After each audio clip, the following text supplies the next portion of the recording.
پرونه یو ملګري تپوس کو چې جی ما منګنی کړې ده کویدن مې کړې ده څو ورځې پس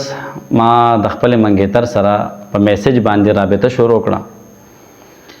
یو څو ورځې په میسج کې رابطه وشوه بیا د هغې نه پس ورو ورو خبرې شروع شوې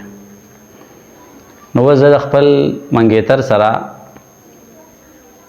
ګنټه 2 ګنټې 3 ګنټې خبرې کوم آیا داسې کول زما دپاره جایز دی او که نه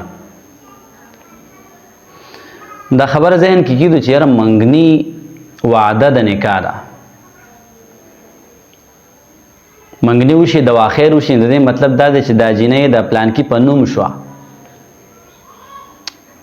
د منګنۍ د وجې او د دواخیر د وجې د کویدن د وجې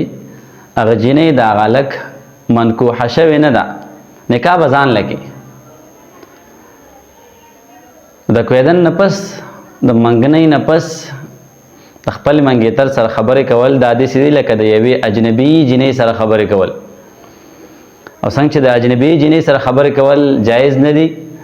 دغه رنګې د خپل منګیتر سره خبرې کول هم جایز نه دي نن عجیبه مسله دا ده چې هر کله کویدن وشي منګني وشي نو هغې نه پس بیا هلک یو څو ورځې پس ډایرکټ موبایل پیدا کړی او خپلې بیګمې ته هغه ورسوي منګیتر ته ورسوي لهذا دې نه پرهیز پکار دی